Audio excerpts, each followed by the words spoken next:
Buenas tardes a todas y todos. Antes de comenzar este acto, me permito recordarles algunas normas de la universidad en materia de protección civil. Se les solicita a todos los asistentes que en caso de que alguna emergencia nos obligue a evacuar el auditorio, sin correr, sin gritar y sin empujar, hacia la puerta que se encuentra frente a ustedes a su lado izquierdo, la cual tiene barra antipánico y se abre empujando. Al abrir la puerta encontrarán una escalera, por la que hay que bajar al nivel 1 o planta baja y caminar hacia el jardín. Ahora estamos en el nivel 2,5. Les recordamos no usar el elevador. Se les pide tener especial cuidado con los niños y personas con discapacidad. De requerir algún apoyo, pueden acudir con el personal del ITESO. Les damos la más cordial bienvenida. Soy Roxana Domínguez Aguilera, egresada de la Maestría en Derechos Humanos y Paz y profesora en el Departamento de Estudios Sociopolíticos y Jurídicos de esta Casa de Estudios. El día de hoy tendré el honor de conducir esta segunda actividad de la jornada para conmemorar los 10 años de la Maestría en Derechos Humanos y Paz. Para comenzar, doy paso a la lectura de la semblanza de quien será nuestro moderador, el doctor Alberto Vallardo Pérez Arce. Es licenciado en Filosofía por la Universidad del Valle de Atemajac, maestro en Política y Gestión Pública por el Instituto Tecnológico y de Estudios Superiores de Occidente, ITESO. Doctor en Ciencias Económico-Administrativas con especialidad en Políticas Públicas por la Universidad de Guadalajara. Es profesor titular del ITESO desde el 2003. De 2004 a 2009 coordinó la licenciatura en Ciencias Políticas y Gestión Pública y de 2016 a 2020 coordinó la maestría en Política y Gestión Pública. De 2009 a 2016 coordinó la Unidad Académica Básica de Gestión y Políticas Públicas. Del 2007 a la fecha es el coordinador del Observatorio Legislativo del ITESO. Es especialista en temas legislativos, de políticas públicas y de derechos humanos. Actualmente se desempeña como coordinador de la especialidad en Integridad Pública y Estrategias Anticorrupción del ITESO. Es columnista en el diario NTR Guadalajara y colaborador de Informativo NTR. Ha ocupado los puestos honoríficos de presidente interino del Consejo Ciudadano de Transparencia del Ayuntamiento de Zapopan, de consejero ciudadano de la Comisión Estatal de Derechos Humanos de Jalisco y del Consejo Consultivo del Instituto de Transparencia, Información Pública y Protección de Datos Personales del Estado de Jalisco, ITEI. Y fue integrante de los consejos ciudadanos de Mide Jalisco y Evalúa Jalisco. También representó al ITESO en el Sistema Municipal Anticorrupción de Tlaquepaque. Como parte de su ejercicio profesional, colaboró con una consultoría mediante la que se logró integrar al área metropolitana de Guadalajara a la red de ciudades y comunidades amigables con las personas mayores, la cual es impulsada por la Organización Panamericana de Salud en conjunto con la Organización Mundial de la Salud. Él cuenta con diversas publicaciones, entre las cuales se destacan el intento interrumpido de capturar al órgano garante del acceso a la información pública en el Estado de Jalisco, Apertura Legislativa, balance de la 62 legislatura en el Estado de Jalisco, Metodología para evaluar la calidad de una iniciativa de ley, Calidad de la producción legislativa del Congreso de Jalisco en el periodo 2012-2018, El Poder Legislativo de Jalisco, propuestas para su refundación, Propuesta metodológica para valorar políticas públicas desde la perspectiva de derechos humanos y propuesta de un esquema de valoración de políticas públicas desde el enfoque de los derechos humanos. Muchas gracias, doctor Alberto Vallardo, por su presencia. Le cedo la palabra. Muchísimas gracias. Doy la bienvenida a todas y todos ustedes. Para mí es un gran honor estar aquí. Sobre todo también, y es algo que no puse en la semblanza, a lo mejor debí haberlo puesto, pero también esta maestría pues para mí es muy querida porque yo fui el redactor de lo que nosotros conocemos aquí en ITESO como el documento mártir. Es la primera propuesta que, a partir de la cual empezamos a discutir cómo queríamos que fuera la maestría, así es que pues de alguna manera pues también siento responsable y muy alegre también pues de estar aquí con personas que ya egresaron de esta maestría que en un primer momento pues era solamente una idea en un papel y que pues ahora ya tenemos 10 años y también con personas egresadas ya trabajando en todo esto. Así es que pues en ese sentido pues muchas gracias y les doy la más cordial bienvenida. Y bueno, continuando con esto, pues les comento, pues la idea de este panel es sobre todo pues, que vayamos recogiendo las experiencias que ha habido de quienes ya estudiaron esta maestría, que nos compartan cuál ha sido su experiencia, qué es lo que les aportó y también pues qué nos recomiendan, sobre todo para quienes tuvieran interés en cursarla, y por qué valdría la pena estudiarla y sirve que animan a quienes ya la están estudiando a que sigan adelante. No, sí está pesado elaborar el TOEFL, pero no le hace, sí lo vale. Bueno, aquí ellas y ellos se los van a explicar. Y sin más, les comento, vamos a tener entonces, la propuesta van a ser 4 preguntas.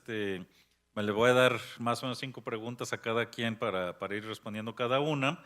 Así es que pues les voy a moderar para que nos alcance el tiempo.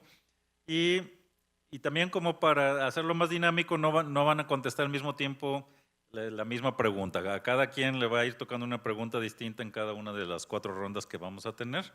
Entonces, y para eso voy a aprovechar entonces, en la medida que les voy a dar una palabra, pues voy a darles, a presentar sus reseñas. Entonces, en primer lugar le voy a dar la palabra a Ana Carla, que aquí nos acompaña. Ella es abogada por la Universidad de Guadalajara con maestría en Derechos Humanos aquí por el ITESO. Y actualmente es doctorante en estudios científicos sociales con su especialización en política y sociedad también aquí por el ITESO. Y en el ámbito académico, pues ella ha partido las materias de resolución de conflictos, reformas judiciales en América Latina y diseño de estrategias y protección de defensa integrales, así como diversos talleres en paz y manejo de conflictos. Actualmente tiene 20 años de experiencia profesional, en los cuales se ha desempeñado como funcionaria pública en el ámbito penitenciario y electoral y como investigadora en el tema de tortura para el Centro de Justicia para la Paz y el Desarrollo, el CEPAD. Ahí actualmente labora en la Sala Regional Guadalajara, Tribunal Electoral del Poder Judicial de la Federación. Y bueno, pues le voy a formular a ella la primera pregunta. ¿Cómo consideras que la formación de Derechos Humanos y Paz que recibiste en la maestría ha impactado en tu desarrollo profesional y personal? Gracias. ¿Sí me escuchan? No. Bueno, interesantes las preguntas, la verdad, porque toda la formación que he tenido aquí en el ITESO vino a complementar pues, mi licenciatura y de verdad que me vino a complementar como profesionista y a darme pues, diversas oportunidades. La formación en Derechos Humanos y Paz fue impactando mi desarrollo desde un inicio. Yo trabajaba, cuando inicié a estudiar esta maestría en 2014, en la primera generación, trabajaba en los reclusorios. Entonces aquí en los reclusorios estaba en lo que se conocía como la etapa de ejecución penal y recuerdo cómo cada una de las clases, por ejemplo, teoría de los derechos humanos y políticas públicas de mi querido maestro Alberto Vallardo, paz y conflictos de Gerardo, género de Carmen, movimientos sociales de Carlos Peralta, fueron de verdad marcando una diferencia en mi práctica profesional. Por ejemplo, yo daba diversas audiencias a internos y a sus familias, que eran como un tipo de asesorías o de acompañamientos, y conforme fui aprendiendo diversas cuestiones aquí en la maestría, pues iba reflejando en esa práctica. O sea, los conocimientos que yo iba adquiriendo los iba replicando al momento de atender a estas personas.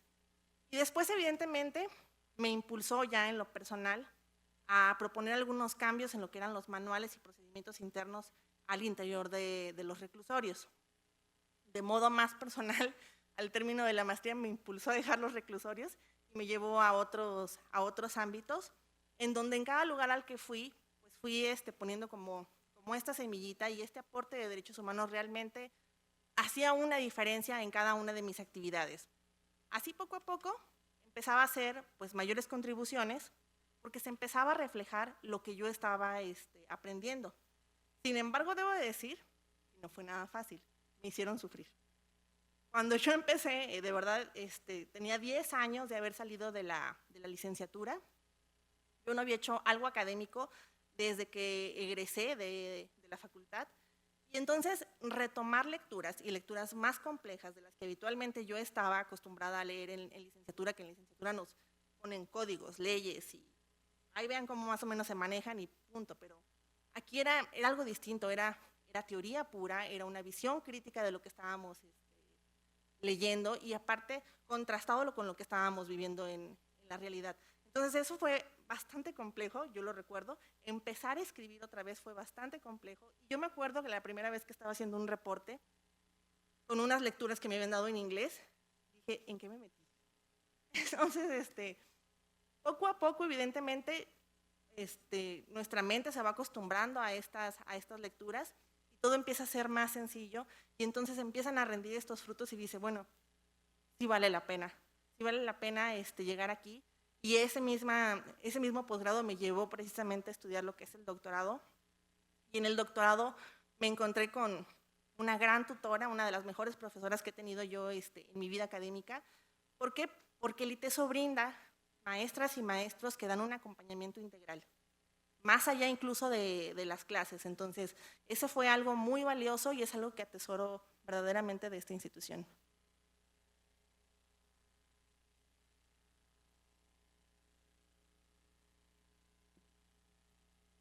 Muchísimas gracias, Carla. Pues qué bueno que a pesar de que te hicimos sufrir, te quedaste con ganas de seguirle. Muchas gracias. Bueno, pues ahora le voy a ceder la palabra a Jorge Valdivia García. Él cursó la licenciatura en Ciencias de la Comunicación y la maestría en Derechos Humanos y Paz aquí en el ITESO, las dos. Él fue reportero y editor en los diarios Siglo XXI, Público y Milenio Jalisco, así como columnista en estos dos últimos. Él ganó el Premio Jalisco de Periodismo 2009 en la categoría Noticia y tras dejar el periodismo activo se incorporó al ITESO como editor en la Oficina de Publicaciones. Actualmente es asistente del secretario de la Rectoría del ITESO y también es escritor y autor del libro de cuentos Un soplo de esperanza, publicado en La Sonámbula en 2017. Pues bienvenido, Jorge. Y te voy a plantear esta pregunta. ¿Podrías compartirnos alguna experiencia o proyecto en el que hayas aplicado los conocimientos adquiridos durante la maestría?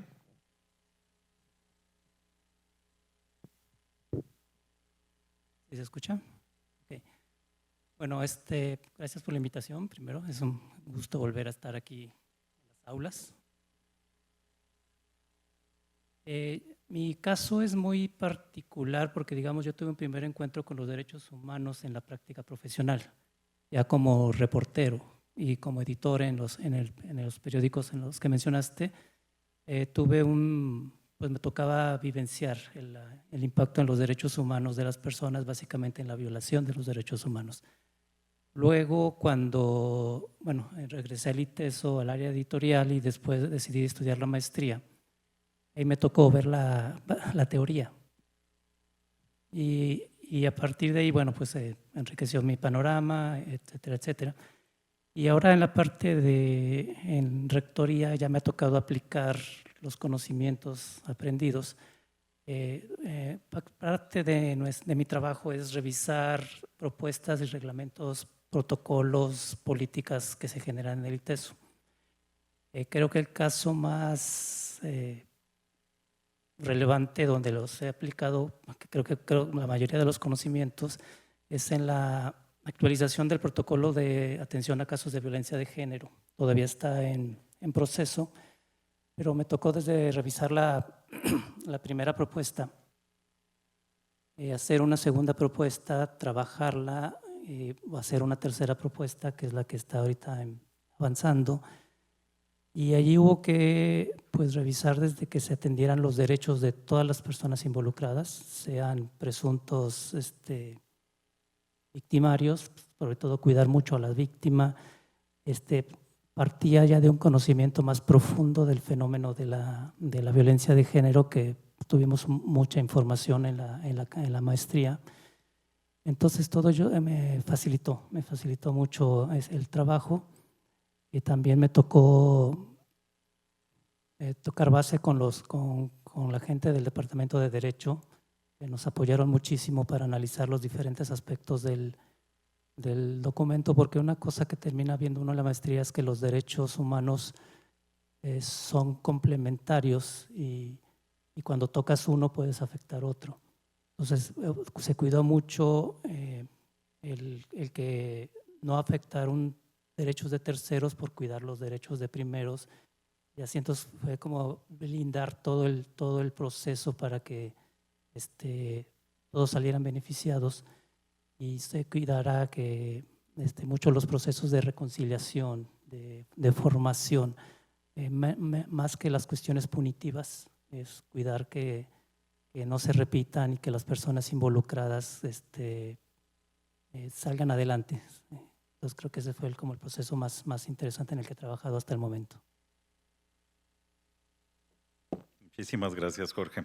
Pues sí, muy interesante, y pues también vemos pues cómo algo que parecería que solamente se aplica en el ámbito exterior, a lo mejor en el ámbito público, pues resulta que también dentro de nuestras instancias, incluso instituciones educativas, pues también tiene algo que aportar en esta formación precisamente en derechos humanos y paz, que no es cualquier cosa.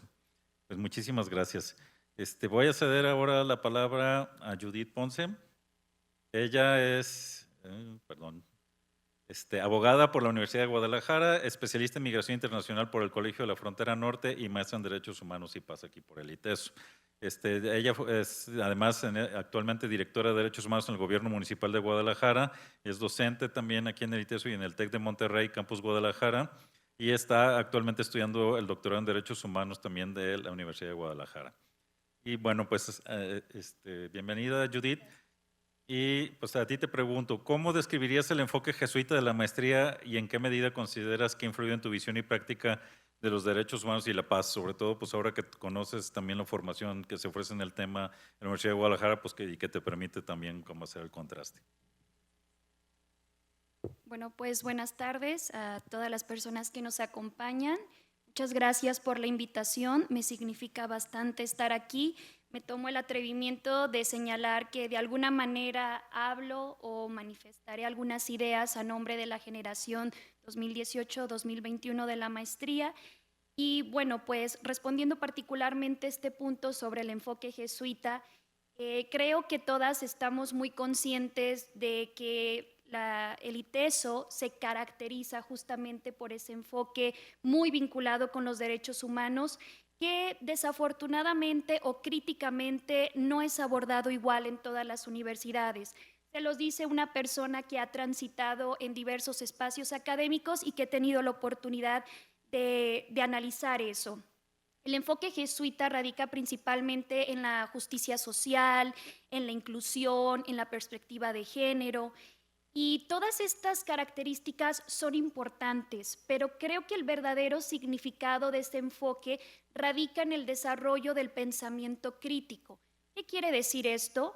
Que por lo menos en la generación en la que tuve la oportunidad de estudiar, abordamos a los derechos humanos desde una visión muy crítica, es decir, reconocer el dinamismo y el cambio constante que tienen los derechos humanos, no solo de forma garante, sino también de forma en que cuestiona justamente la garantía de los derechos humanos desde sus principios, ¿no? En este caso, particularmente el enfoque nos ayuda, o por lo menos a mí me ayudó mucho a entender el nuevo debate que se establece sobre el garante de los derechos humanos, que tradicionalmente nos han enseñado que es el Estado. Sin embargo, el enfoque jesuita ayuda a entender que hay algo más allá que el deber garante que tiene el Estado, sino de todas las personas y actoras que participamos o que de alguna manera somos partícipes de los derechos humanos, de su respeto, su difusión, su promoción, qué papel jugamos en la sociedad. Tan es así que, bueno, si les pregunto qué día, o no lo voy a denominar como conmemoración porque no se conmemora absolutamente nada, sino que se visibiliza, por ejemplo, a las víctimas de desaparición forzada. Me imagino que todas aquí sabemos esta fecha.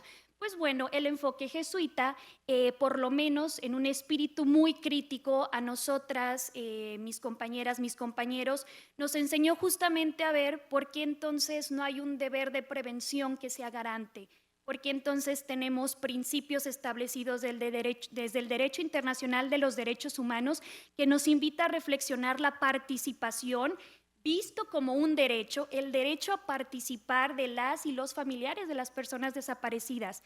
Y es un principio que podemos localizar como principio número 5 de un sistema que es el Sistema Universal de Protección a Derechos Humanos. Pero bueno, esto es como para poder ejemplificar un poco lo que representa el enfoque jesuita en la formación en los derechos humanos. Ese espíritu crítico que te invita a ir más allá, que la forma tradicional en cómo enseñar el enfoque de derechos humanos. Y podría dar diversos ejemplos en muchas materias, pero bueno, particularmente por la fecha me es muy necesario tomarlo como ejemplificación. Entonces, en resumidas cuentas, creo que sí el ITESO da algo que otros espacios académicos no invitan a la reflexión, sobre todo desde una parte muy activista de la academia. Eso es lo que podría decir. Muchísimas gracias, Judith. Y pues sí, qué bueno que nos haces referencia precisamente a ese tema tan terrible que además pues estamos en el estado que más tiene, y como bien nos dijo en su momento la gente de la ONU que está a cargo del tema de las desapariciones, pues Jalisco es el epicentro del mundial de las desapariciones, nada más y nada menos. Entonces es un tema que no podemos dejar de mencionar y que tenemos que seguir buscando cómo resolverlo. Muchísimas gracias. Y finalmente, pues le doy la bienvenida a Rodolfo Bañuelos Zamora, quien cuenta con estudios de maestría en Derechos Humanos y Paz y la maestría en Comunicación en Ciencia y la Cultura, también por el ITESO. Actualmente es candidato a doctor en Derechos Humanos en la Universidad de Guadalajara y en 2018 fue candidato LGBT+, a diputado por la Vía Independiente en la plataforma de Wikipolítica, Jalisco. Actualmente es catedrático de la Escuela de Humanidades y Educación y también de la Escuela de Gobierno y Transformación Pública del Tecnológico de Monterrey. Fue miembro del Grupo de Trabajo Secularización, Laicidad y Derechos en Instituto de Investigaciones Jurídicas de la Universidad Nacional Autónoma de México. Y bueno, hay que destacar que sus investigaciones de 2017 y 2023 son pioneras en México abordando el tema de las llamadas terapias de conversión para las personas de la diversidad sexual. Pues bienvenido, Rodolfo. Y pues te invito a que nos comentes, pues, ¿qué le dirías a los futuros estudiantes que están considerando estudiar esta maestría en cuanto a las oportunidades y retos que podrían enfrentar? Pues ahí está. Gracias por la invitación. ¿Qué les diría? Bueno, yo retomo un poquito cómo fue mi experiencia, cómo llegué a pedir ingresar a la maestría. Yo originalmente pensé en una maestría en Filosofía y Ciencias Sociales, pero justamente el día que yo venía a preguntar por ese programa del ITESO, se me atravesó en el pasillo del edificio W un banner que decía Nueva Maestría en Derechos Humanos y Paz. Dije, caray, bueno, vamos a ver qué pasa, ¿no? Fui entonces a presentarme con el entonces coordinador de la maestría y ahí me llamó la atención que, aunque el tema me llamaba, el de los derechos humanos puntualmente, en ese momento yo no tenía idea de nada de lo que eran los estudios de paz o la investigación para la paz o la cultura de paz, pero dije, me interesa este programa, pero mi primer cuestionamiento a la coordinación en ese entonces fue, no soy abogado, ¿puedo entrar a una maestría en Derechos Humanos sin ser abogado? Y justamente creo que algo que, veo que es como un aliciente para quienes estén interesadas en estudiar derechos humanos como posgrado, en ITESO es como ese plus que tiene. O sea, sí es un programa interdisciplinario y se trabaja desde ese enfoque desde el primer semestre hasta el cuarto semestre. La planta docente de la maestría, justamente hay profesores que tienen formación de abogados y profesoras, y hay profesores que tienen otras expertices. Entonces a mí algo que me encantó y que yo recomiendo de esta maestría tiene que ver eso, es tomar diferentes fenómenos sociales, diferentes violaciones a los derechos humanos como un objeto de estudio, pero es central el estudio de los derechos humanos desde estudiar antropología social, referentes de sociología, claro, teoría de los derechos humanos, teoría de la paz y los conflictos, pero también aprender otros elementos extra como la teoría de las migraciones y bueno, otro tipo de conocimientos que ahora en otro espacio donde ya estuve, mi segunda alma mater en doctorado, que también es un doctorado en derechos humanos, justamente yo sí me sentí en los estudios doctorales como con esa falta de algo que estaba comentando ahorita Judith, ¿no? Algo pasa en ITESO, en la maestría de derechos humanos, justamente que algo nos da. Una cosa que sí puedo rescatar también es como el sentido de comunidad que se genera desde que entras, y eso sí lo puedo corroborar, lo firmo y lo cumplo a quienes quieran considerar ese programa, ¿no? Desde que entras hasta que sales, sí se genera se gesta algo como muy bonito con los compañeros y las compañeras de generación, pero también con los profesores y el personal administrativo que también de repente queda un poco la labor desdibujada. Y esos son quienes, el personal administrativo justo de la maestría, Delia creo que anda por aquí, pero yo recuerdo a Delia Silva, cada vez que se nos atoraba algo para organizar los coloquios o había alguna incidencia que pasa en todos lados, siempre estaba como muy atenta, necesitábamos alguna constancia con un fin laboral o académico, como que siempre había alguien acompañándonos en todos los aspectos.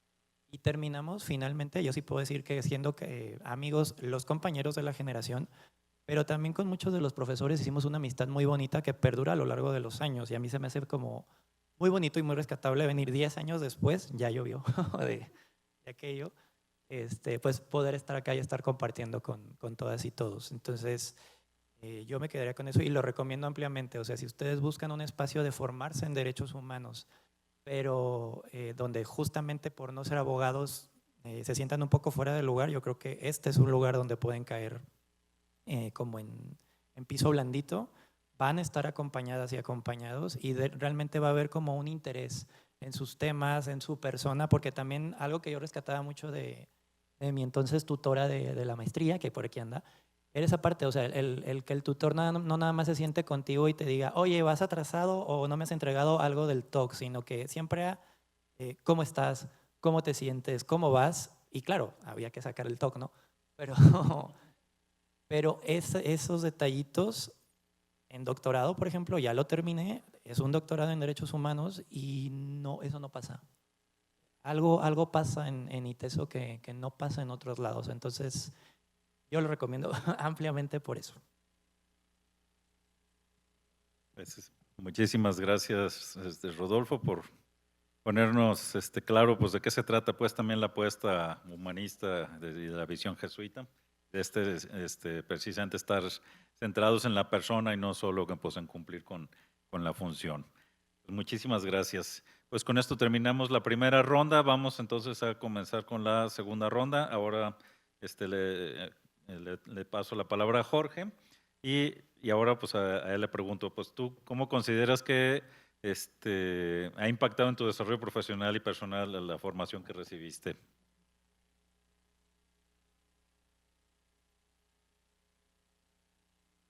Bueno, por un lado, la ampliación de conocimientos. Tenía formación como comunicólogo y me ayudó a formarme en cuestiones de derechos y otros muchos temas que se ven en la maestría. Me amplió también el campo laboral, las oportunidades de trabajo.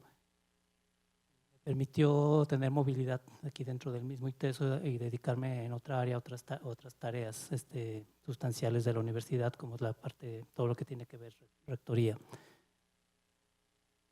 En cuestión, como si en sí la maestría me dio una nueva visión del mundo. Digamos que tenía la visión del reportero, editor, y ahora me dio la de las víctimas, el trabajar con las víctimas, la cuestión teórica, el comprender el fenómeno en sí, desde su nacimiento hasta sus posibles formas de solución. También entender mejor todavía el acontecer, no solo todo lo que, porque los derechos humanos evidentemente están relacionados con todo lo que pasa en el mundo. O se respetan o se violan los derechos de las personas, por desgracia no estamos en un ambiente positivo para ello, y en unos países estamos más avanzados, en otros más atrasados. Y también me ayudó muchísimo en cambiar creo que el enfoque, que es de lo que más le agradezco a la maestría, de que hizo mucho énfasis muchos de los maestros, que la guerra o el enfrentamiento es el último o el paso negativo para solucionar un conflicto. Y que la búsqueda de la paz o encontrar la paz no es la ausencia de guerra, sino es lograr condiciones en que todo el mundo esté en armonía. Y para ello no basta con imponer la razón del más fuerte ni de la mayoría, sino que hay que buscar entender el fenómeno, irnos a las raíces, escuchar a todos los diferentes actores involucrados y buscar una solución que sea benéfica para todos. En ese sentido, también, bueno, lo impacto un poco con la pregunta que vendrá después, para mi caso de los jesuitas, que es buscar el bien mayor para el mayor número de personas, que es también de las grandes enseñanzas que me dejó la maestría.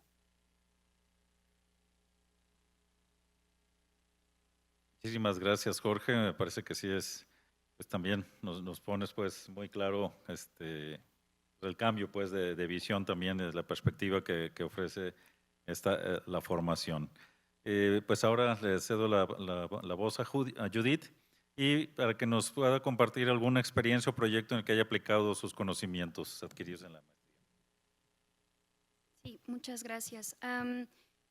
Bueno, voy a tratar de ser muy sucinta porque honestamente desde que egresé de la maestría y justo cuando estaba estudiando, pues bueno, tuve la oportunidad de aplicar lo que estaba aprendiendo justo en mi campo laboral.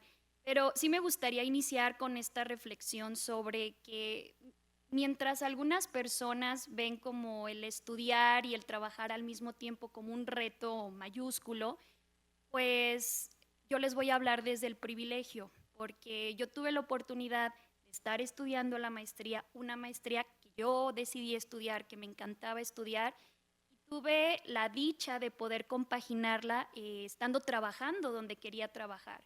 Cuando yo estudié la maestría, era la titular de la Dirección de Derechos Humanos y Paz del municipio de Tlajomulco de Zúñiga. Entonces era un reto tremendo, pero era muy gratificante el poder estudiar y trasladar el estudio al aspecto práctico, que justo en ese momento es cuando nació pues muchas inquietudes, muchas discrepancias, un pensamiento mucho más crítico, ¿no? Por ejemplo, ¿cuál es el rol que tiene un municipio en la garantía de los derechos humanos? Entonces, contestando específicamente la pregunta, tuvimos la oportunidad con un escenario muy precario, porque seamos muy honestas, en una agenda de derechos humanos, trasladándonos, imagínense, al 2019, pues bueno, digo, no es muy lejano, pero en ese momento tampoco teníamos presupuesto municipal. Sin embargo, tuvimos la fortuna de aplicar los conocimientos de la maestría redactando el primer protocolo de atención integral para las personas migrantes en el municipio de Tlajomulco de Zúñiga. Un documento que si ahora lo reviso, pues digo, es totalmente perfectible. Tan es así que hay otro proyecto metropolitano con la GIZ donde se están trabajando nuevos modelos de atención municipal. Pero en ese momento el enfoque de mi clase de procesos migratorios justamente nos ayudó a animarnos, y digo, hablo en plural porque también reconozco el trabajo del equipo con el que me acompañaba en ese entonces, pero bueno, pudimos materializar eso. También parte del aprendizaje de la maestría nos invitó mucho a cuestionarnos la función pública, a cuestionarnos cuál es el rol, insisto, desde el ámbito municipal para poder respetar y garantizar los derechos humanos.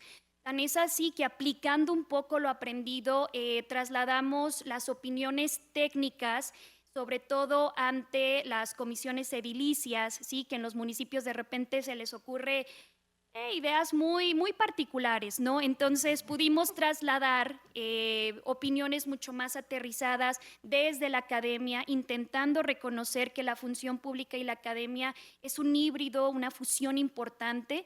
Y bueno, pues en ese sentido también logramos, bueno, esto me anticipo un poco porque aún no están publicados, pero en días venideros se vendrá la publicación en el municipio de Guadalajara sobre los lineamientos de atención integral a las poblaciones de pueblos originarios, así como a las poblaciones de la diversidad sexual y de género. Pero todo esto es posible justamente con lo que se aprendió en la maestría, con lo que se sigue aprendiendo, pero claro, las bases principales fueron desde la inquietud que nació en la maestría y esa transformación del conflicto cotidiano, ¿verdad, doctor Gerardo? Y bueno, pues esos serían algunos proyectos, solo por mencionar algunos y por respeto al tiempo asignado.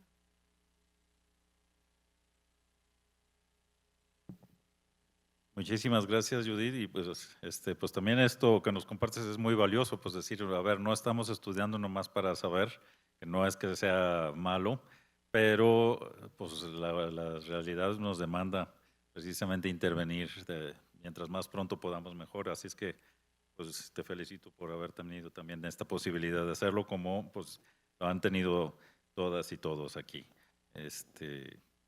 Y bueno, pues continuando con esto, ahora le cedo la palabra a Rodolfo para que pues, nos comparta pues, cómo ve o cómo considera el enfoque jesuita de la maestría y cómo ha influido en su visión y práctica. Un poco tiene que ver con, retomando lo que dije anteriormente, que es estudiar derechos humanos, aprender sobre derechos humanos, pero no desde una visión estrictamente jurídica. Eso yo me lo llevo y todavía lo trabajo como, bueno, actualmente enseño una materia que se llama Construcción de comunidades desde la dignidad humana.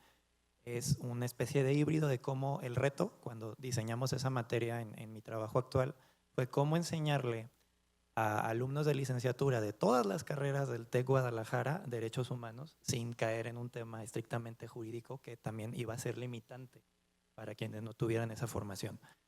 Entonces, desde ahí fue como, pues sí, puedo retomar lo que aprendí en la maestría para ahora aplicarlo en ese campo profesional.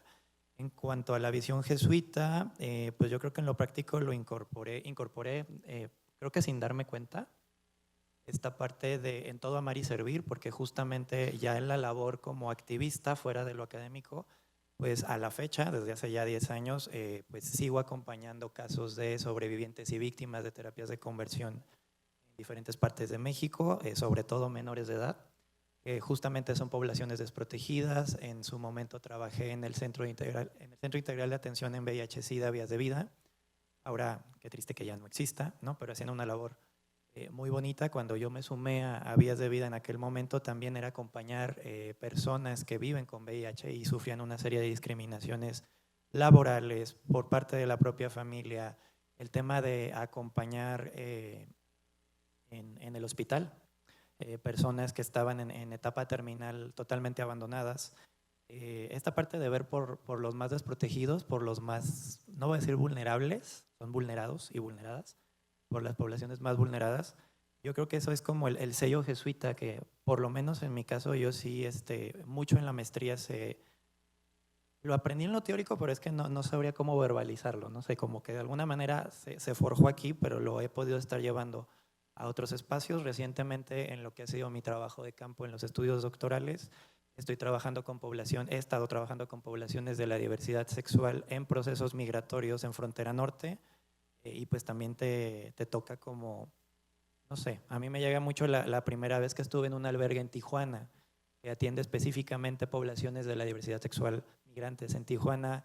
Me confían sus historias de vida y es esta parte de no ser extractivista, aunque no me gusta mucho esa palabra, está como muy banalizada, pero justo no solo llegar y decir, ay, platícame tu historia porque tengo que hacer mi tesis doctoral y quiero mi grado, ¿no? Sino que no. A ver, o sea, sí, platícame tu historia, pero ¿qué puedo hacer por ti? Esta parte de presentarte con ellos y no decirles ellos, ellas, ellas, y no decirles, oye, soy un investigador de doctorado, que no. ¿Quieres platicar conmigo? ¿Quieres confiarme tu historia? ¿Y qué vamos a hacer con esas historias? O sea, cómo, ahorita estoy en eso, es cómo regresar un poco a esos albergues desde mi trinchera. Tiene que haber como este nexo entre la academia y el activismo. O sea, yo de 10 años atrás para acá, yo ya soy un fiel convencido de que si la academia no es activismo, pues no estamos haciendo mucho o no estamos haciendo nada. Muchísimas gracias, Rodolfo. Sobre todo, pues también pues recordarnos que hablar de estos temas, de hablar de derechos humanos y paz, pues en el fondo pues estamos hablando de la dignidad de las personas. Es decir, no son requisitos nada más, no son normas, procedimientos que hay que establecer, sino pues en el fondo pues se trata de respetar y hacer respetar a estas personas, que sobre todo las que se encuentran en situación que tienen más dificultades para que su dignidad sea reconocida. Muchísimas gracias. Y bueno, pues para finalizar esta ronda, pues le voy a pedir a Ana Carla pues que nos comente pues qué les diría a los futuros estudiantes que estén considerando estudiar esta maestría. Muchas gracias.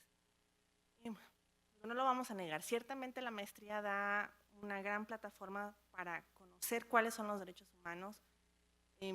Nos dice cómo accionar los derechos humanos, nos enseña en dónde seguir buscando más herramientas para seguir estudiándolos, y evidentemente tienen una planta académica privilegiada.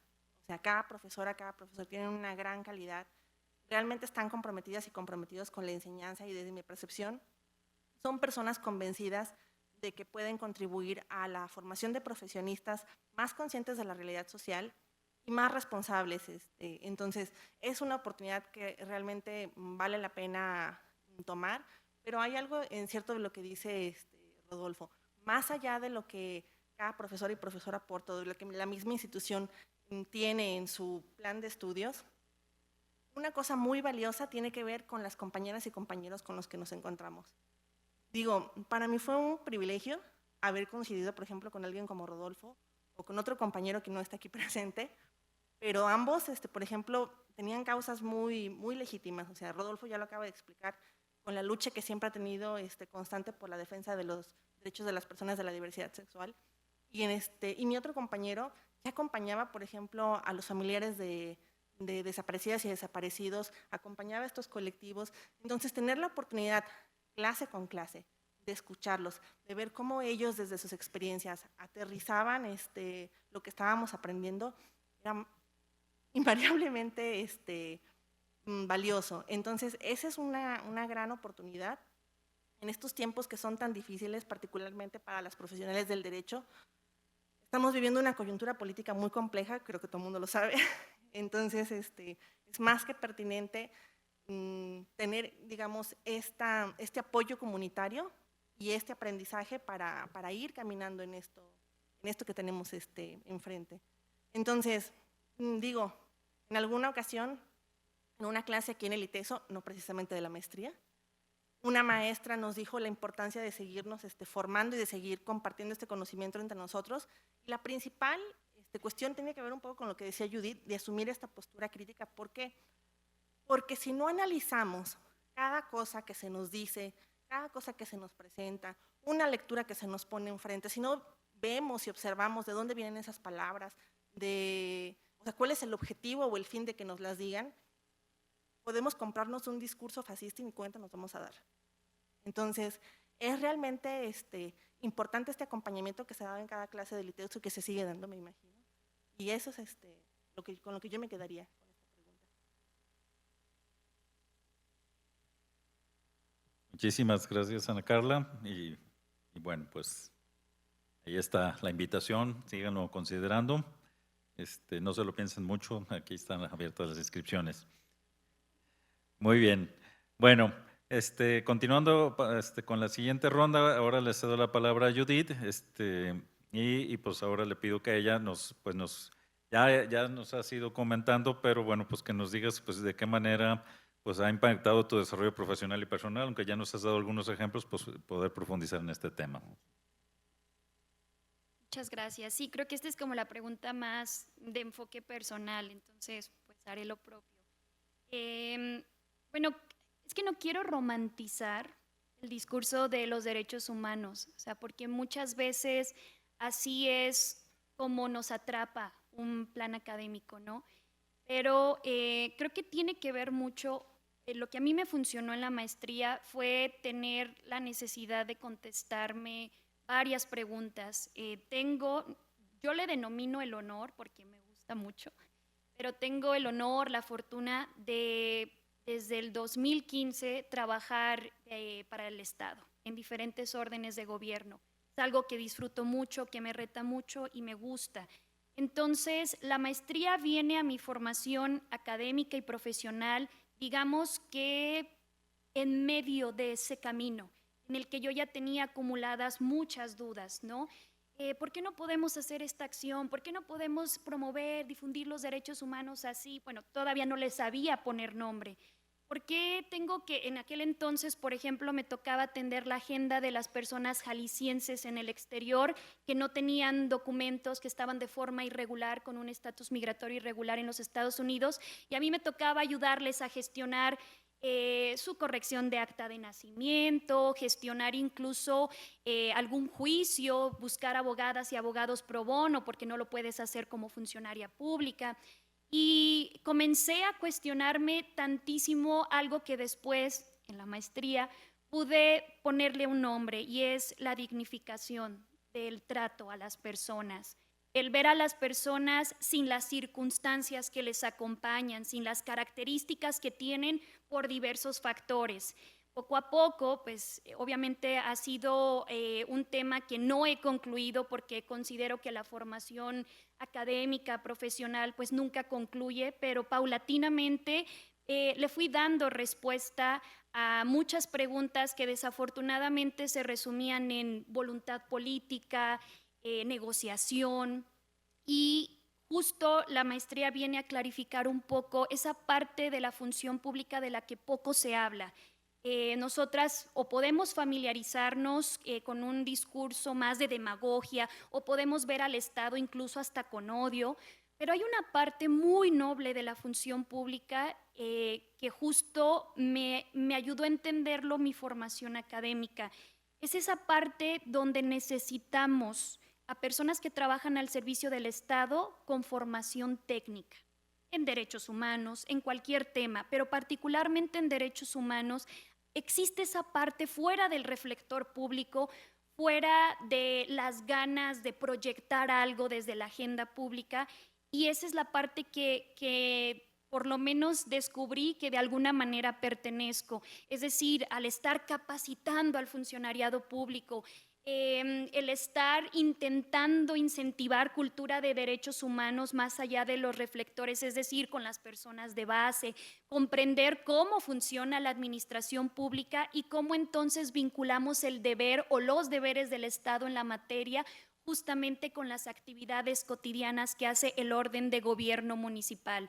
Como dije, esta pregunta era un poco más personal, entonces yo no tenía mucha claridad en la maestría, hice un trabajo de obtención de grado que me gusta en temas de derechos políticos electorales de las personas extranjeras que deciden no naturalizarse en México, un trabajo que me gustó mucho, pero que ahora puedo decir que gracias a ese episodio, ahora en el doctorado realmente estoy haciendo un trabajo que tiene una incidencia mucho más directa, ¿no? Y eso se aprende a base de estarla coloquialmente pues regando, ¿no? O sea, viendo, explorando. Y por ejemplo ahora en el estudio que estoy haciendo es cuestionarme el diseño institucional del municipio. Es decir, el artículo 115 constitucional está rebasadísimo si vemos al municipio solamente como aquel ente que brinda servicios públicos, ¿no? Entonces, pues bueno, con esto nada más quiero ejemplificar que la maestría en mi formación, y también aprovechando el espacio, agradecer al doctor Alejandro Anaya porque me acompañó mucho mientras estudiaba en la maestría, y pues a toda la planta docente, muchísimas gracias porque las preguntas aún existen. Sin embargo, fue un momento muy, muy importante en mi formación para poder clarificarlas y reafirmar que sí, la academia y la función pública, porque también soy docente, es un híbrido necesario. Si no necesitamos, o creo yo, que no necesitamos docentes sin la práctica, sin la acción pues cotidiana, ¿sí? Del haber de la lucha por el reconocimiento y la garantía de los derechos humanos, y tampoco no es suficiente tener un funcionariado o tener activistas que no conozcan justamente la evolución conceptual de los derechos humanos. Pues bueno, así es como me significó mucho la maestría. Muchísimas gracias, Judith, y también pues te agradezco porque además nos haces recordar que también desde la función pública se puede hacer mucho para construir los derechos humanos y la paz. En la mayoría de quienes trabajamos estos temas, pues siempre vemos como al Estado como el enemigo, a lo funcionario como el simple violador de los derechos humanos, y no recordamos que también puede ser precisamente quien tiene a su cargo la enorme responsabilidad de darles garantía. Pues también gracias por recordárnoslo y por estarlo haciendo. Y bueno, pues continuamos con esta ronda. Ahora le cedo la palabra a Rodolfo para que nos comparta alguna otra experiencia o proyecto en el que ya haya aplicado los conocimientos que adquirió durante su formación en la maestría. Ya nos contó algunos, tal vez quiera compartir algún otro. Ok, ¿cómo los apliqué? Bueno, como ya dije, para entrar al doctorado, justamente es un doctorado en Derechos Humanos, el bagaje que yo traía de años atrás, porque tardé un ratito en entrar al doctorado después de acabar la maestría en Derechos Humanos, sí fue como la cartita de presentación que facilitó muchísimo, la verdad, ingresar al doctorado. Retomar un poco de lo que comentaba Carla, los compañeros y compañeras que pude tener durante la maestría. Esto lo digo con mucho respeto y espero esto no quede grabado. Una vez que llego hablando del nivel que sí tiene la maestría, porque sí lo tengo que reconocer y lo quiero resaltar. Varios de mis compañeros de la maestría, cuando yo ya entro al doctorado, la verdad, no le piden nada yo respeto a algunos profesores que tuve o que tengo en doctorado. O sea, sí es una maestría de alto nivel, la recomiendo también por eso.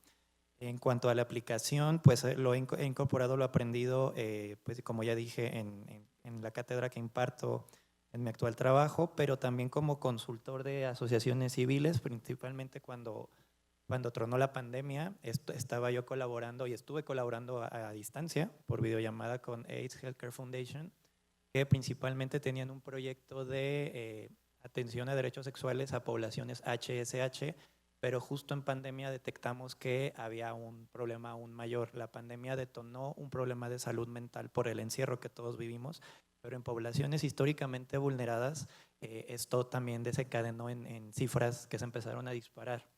A partir de los conocimientos que ya traía de la maestría, pues pude colaborar con la fundación para iniciar un proyecto que a la fecha está operando en varios puntos de México, que se llama We Are Free to Be, que es tal cual un servicio de atención psicoterapéutica sin costo para poblaciones vulnerables, principalmente hombres de la diversidad sexual, aunque hay otras poblaciones que también lo están utilizando, donde pues tuvimos que, al armar el proyecto, pensar en que las y los terapeutas que participaran sumándose en este proyecto tuvieran perspectiva de género y perspectiva de diversidad sexual por las poblaciones que iban a atender.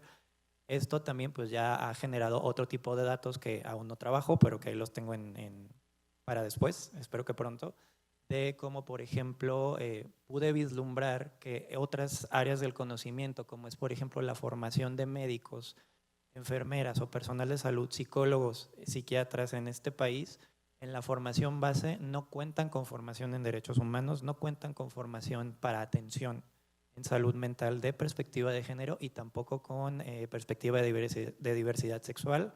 He participado en algunas capacitaciones explicando que perspectiva de género y perspectiva de diversidad sexual en salud mental no son lo mismo y no son intercambiables, y que además esa formación no está de base.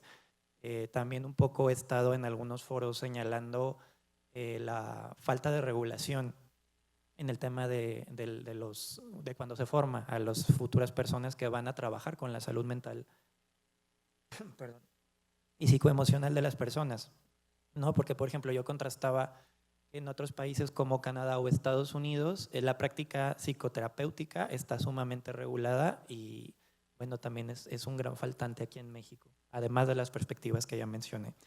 En materia de política pública y proyectos de ley, principalmente pues me he incorporado de lleno en la revisión o diseño de políticas públicas y proyectos de ley para prohibir y sancionar las terapias de conversión. Primero en 3 estados, hubo 2 intentos en Jalisco, el segundo intento lo elaboramos, lo redactamos academia y sobrevivientes de estas prácticas. Sin embargo, como también comentaban Judy y Carla hace un momento, ¿no?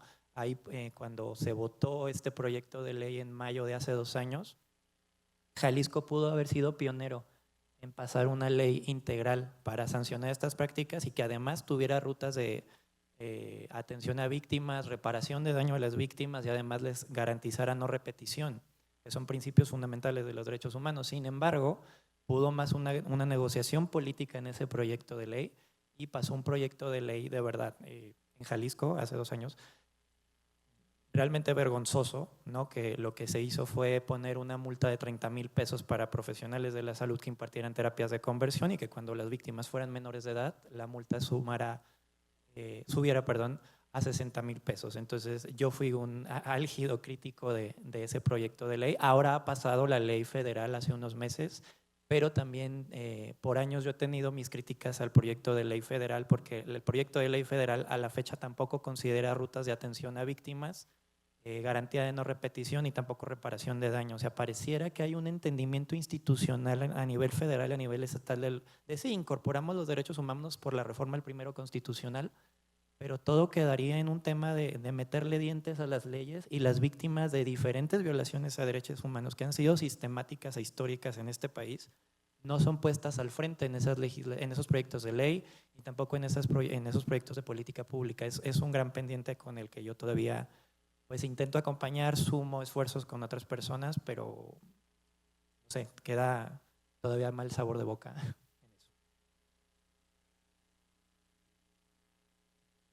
Muchísimas gracias, Rodolfo. Y pues sí, creo que también eso es muy relevante, pues esto que nos planteas, decir cómo esta formación pues también permite tener pues digamos, un juicio crítico de lo que se está haciendo, pero también la posibilidad pues de incidir para que se vaya haciendo de una mejor manera, sobre todo pues en estas cuestiones en principio pues tendrían que servir para evitar que se sigan violando los derechos humanos. No es fácil, digo, precisamente por eso existe este posgrado, porque sabemos que hay muchas resistencias en estas temáticas y sin embargo pues no podemos simplemente decir pues ni modo, ¿no? Pues es algo que necesitamos seguir empujando. Muchísimas gracias. Y bueno, pues ahora le voy a pedir a Ana Carla que nos comente pues cómo ve o describe el enfoque jesuita de la maestría y cómo consideras que influyó en tu visión y práctica de los derechos humanos y la paz. Muchas gracias. Bueno, un poco de lo que también ya se ha comentado, ¿no? Yo entiendo que el enfoque jesuita efectivamente busca contribuir en la construcción de sociedades más justas y humanas, y en ese sentido la idea es estar formando profesionales competentes, libres, comprometidos, dispuestos a poner su ser y su quehacer al servicio de la sociedad, ampliar las fronteras del conocimiento y la cultura de búsqueda permanente por la verdad. Eso por lo menos es lo que nos dicen que es la misión de la educación jesuita. Entonces, esto creo que de ninguna manera se aparta, y es algo que se hace mucho hincapié en cada una de las clases, no se aparta de la visión de que el Estado es el garante y el protector de los derechos humanos, él es el responsable, pero creo que también es un poco, es precisamente abrir lo que ya hemos dicho, este sentido de comunidad y de solidaridad para ir caminando juntos en esta construcción, porque finalmente el estar construyendo una sociedad más justa, más humana, más igualitaria, menos desigual, pues es parte de todas y todos. Entonces, yo hice un poco el ejercicio en esta pregunta de trasladarme un poquito a dos clases que me significaron mucho. Y recuerdo perfectamente cómo nos destacaban precisamente que el ser responsable socialmente, sin emprender los conocimientos que íbamos adquiriendo, pues no únicamente iba a ser en nuestro beneficio, sino en beneficio de la otra y del otro. Entonces, les comento, dos ejemplos se me vinieron a la mente. Una fue en una clase de Derecho Internacional de los Derechos Humanos, en donde recuerdo que en la primera clase la profesora dijo algo así: entender los derechos humanos, conocerlos, vivirlos, observarlos, nos va a llevar a saber, sí, qué necesito yo en lo personal, cómo los vivo yo, pero también nos va a llevar a ver cómo lo viven las demás personas. Y entonces, cuando uno entra al mundo de los derechos humanos, y me acuerdo muy bien que nos dijo, si ustedes se van de esta clase igual que como entraron, la clase no va a servir de nada. Si se van como yo les digo que se van a ir, la clase realmente tuvo su fruto. Entonces nos decía, al entrar al mundo de los derechos humanos, van a comprender que los derechos humanos pues tienen sus límites. El límite justo en el que voy a transgredir el derecho de la otra o del otro. Y ese límite es muy delgadito. ¿Por qué? Porque está en el punto en el que voy a herir la dignidad de la persona. Y este valor de la dignidad de la persona es uno de los valores más importantes, es el centro de los derechos humanos.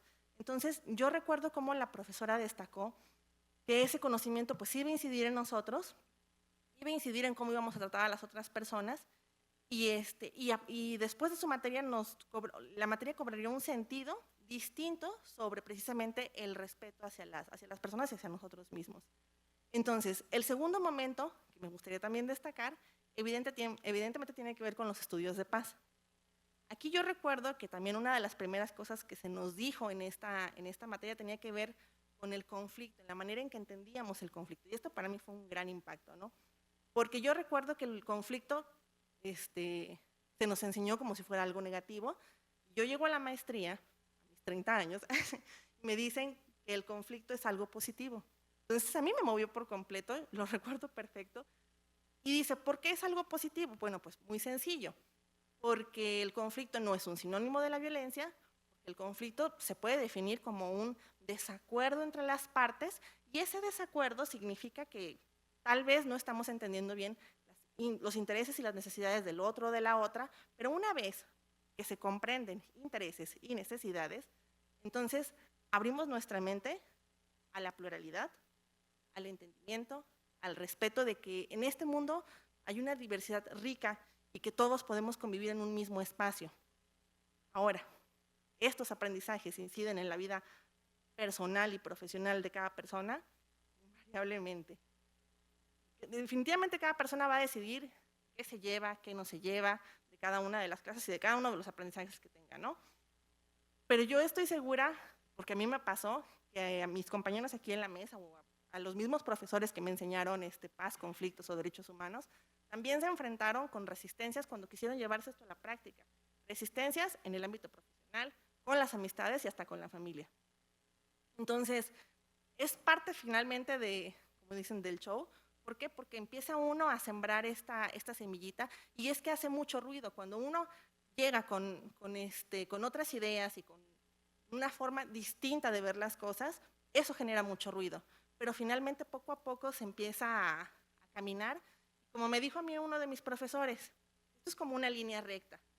Uno va aprendiendo. Y en ese aprendizaje, las personas nos van a ver y van a hacer dos cosas.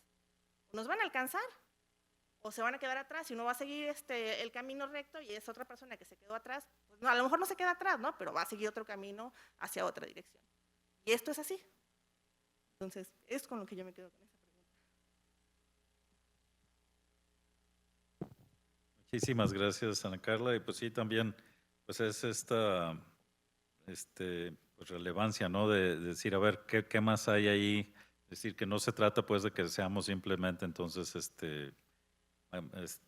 digamos, máquinas de inteligencia natural, no artificial, sino inteligencia natural, que simplemente están sacando las consecuencias lógicas de ciertas premisas, ¿no? Sino que pues se trata precisamente pues, de que estas personas que están ahí también les reconozcamos el valor que tienen y que a partir de ese reconocerles ese valor, pues también podamos reconocer el propio valor. Creo que también eso es muy, muy importante. Muchísimas gracias.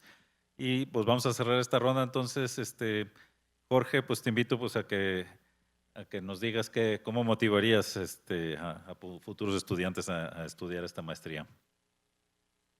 Bueno, por un lado recupero lo que ya mencionaron mis compañeras y compañeros de panel. La experiencia de compartir la maestría con un grupo de personas diverso. Me tocaron estudiantes de otros países, de la diversidad, activistas a favor de los derechos de la mujer. Te va abriendo la mente, la mirada hacia otras formas de ver y pensar y de vivir la vida. Entonces, por un lado, eso te enriquece muchísimo.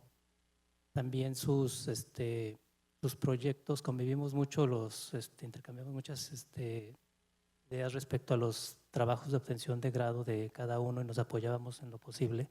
Entonces, en los coloquios, al ver cómo iban avanzando, también te iban abriendo nuevos ventanas sobre fenómenos de atención a los derechos humanos que tú no los habías visto, o abordajes distintos, porque incluso había proyectos muy similares en cuanto al tema, pero abordajes totalmente distintos. Entonces, esa parte de que te va enriqueciendo como persona y profesionalmente de la maestría es muy, muy relevante. La otra parte es que es una especialización muy, muy gratificante.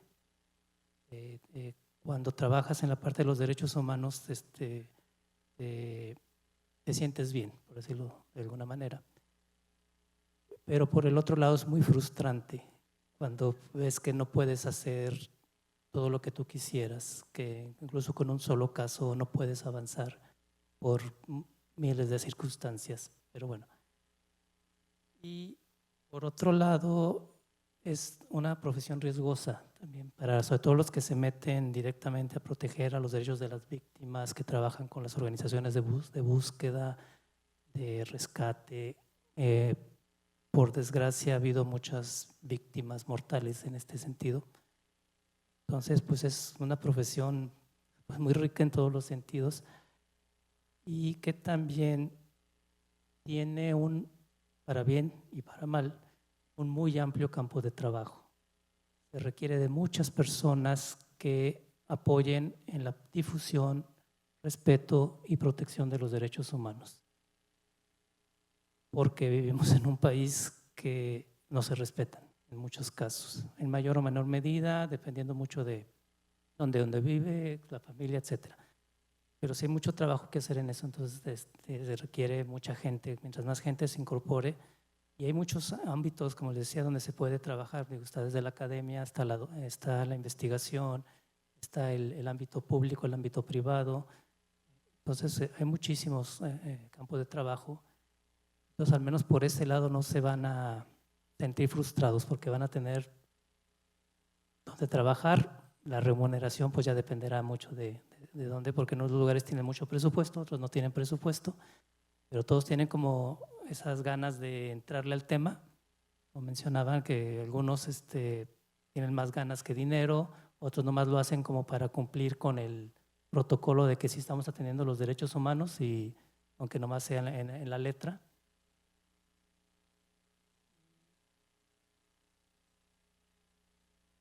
Y bueno, de la parte, creo que negativa que me ha tocado a mí vivir, y creo que ya lo mencionaron también, que puede ser frustrante, son las resistencias que existen ante la comprensión y aplicación de los derechos humanos.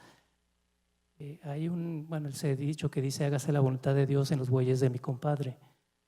Toca mucho de que si el derecho humano me beneficia a mí, estoy a favor, pero si me perjudica, estoy en contra.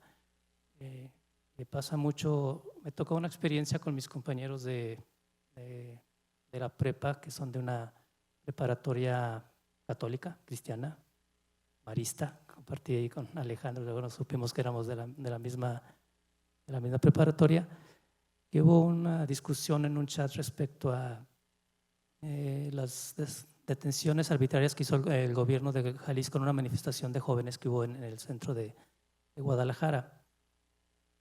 Y curiosamente la mayoría de mis compañeros estaban a favor, e incluso había opiniones de gente que decía tácitamente: hay que desaparecer a los revoltosos. Entonces yo les decía: oiga, pero estudiamos en una preparatoria cristiana, donde los valores que se supone que nos inculcaron no eran esos. Ajá, y casi me decían: es que tú has de ser de Morena, o no sé, o sea, eran unos ataques.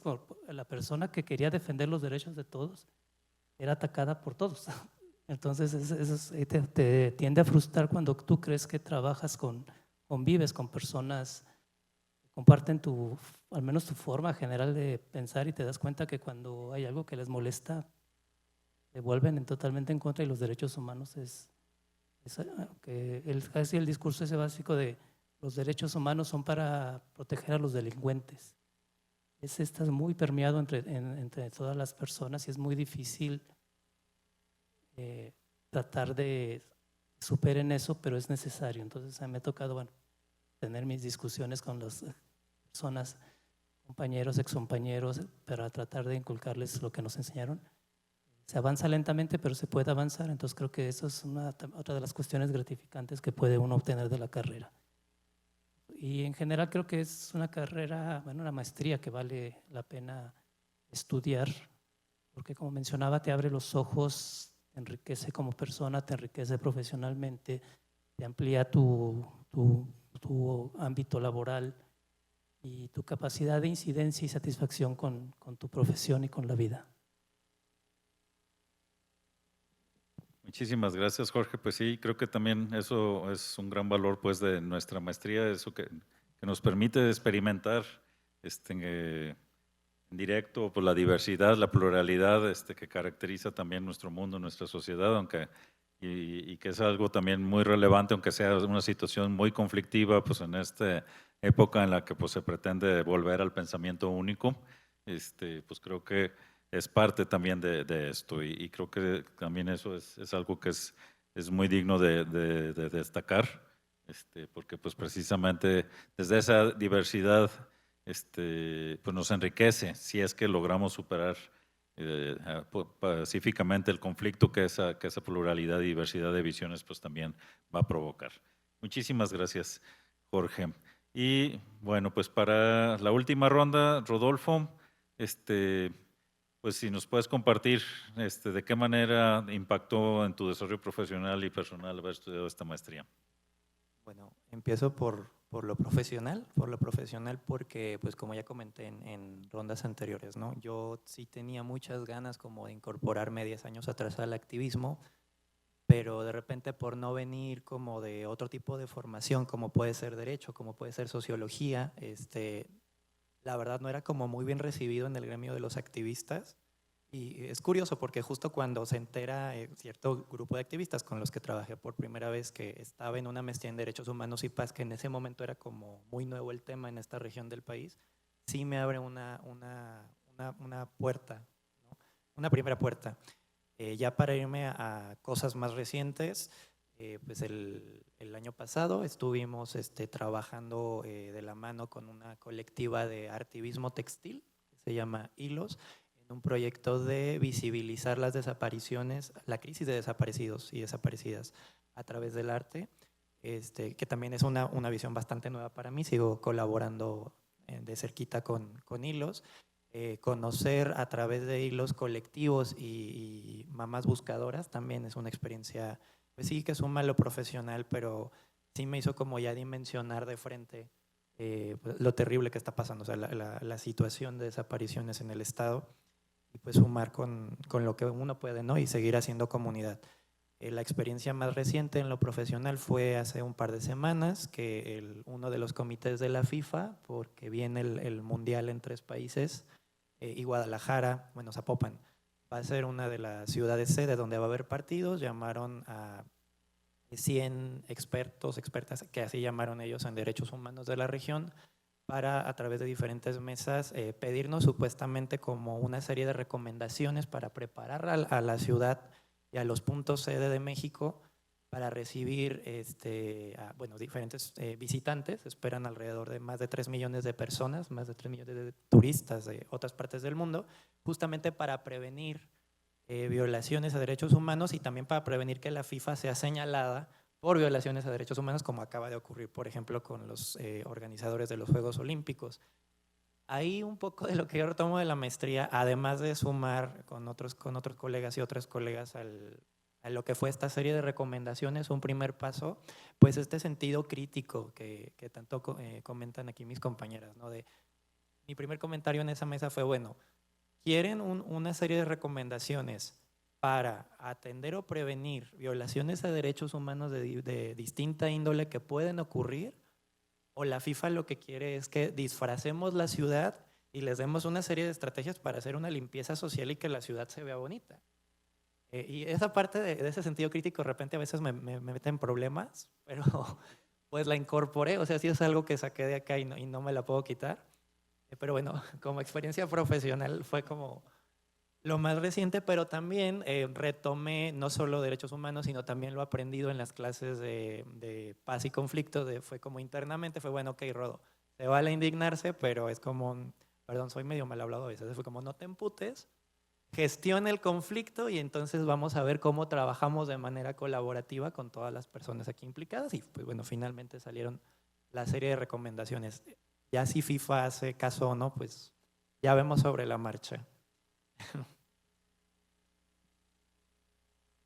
Muchísimas gracias, Rodolfo. Y pues sí, pues es justamente pues ahí, como ya lo comentábamos, pues aquí también defender los derechos humanos pues implica meterse a los conflictos. No hay otra manera de hacerlo, no mientras no tengamos todas las personas claridad de que todas las personas merecemos respeto. Muchas gracias. Bueno, pues ahora, Ana Carla, ¿alguna experiencia o proyecto en el que hayas aplicado tus conocimientos que nos quieras compartir?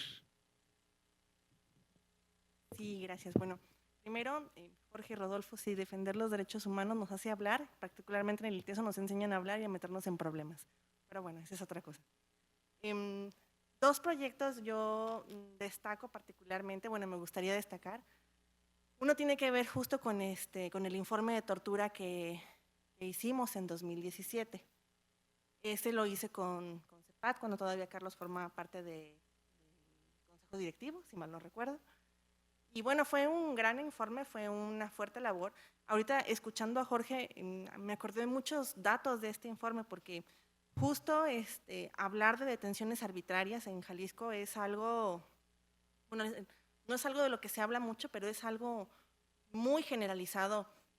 Si uno le echa un vistazo a las estadísticas penitenciarias, por ejemplo, en el INEGI, no sé cada cuándo, pero algún par de años, saca una estadística, se supone que la tenía que haber sacado anual, pero no tuvo el presupuesto para hacerlo, entonces como cada 2, 3 años creo que saca esta estadística para personas reclusas, en donde les preguntan las formas en las que son detenidas estas personas, cómo son detenidas, por qué delitos son detenidos.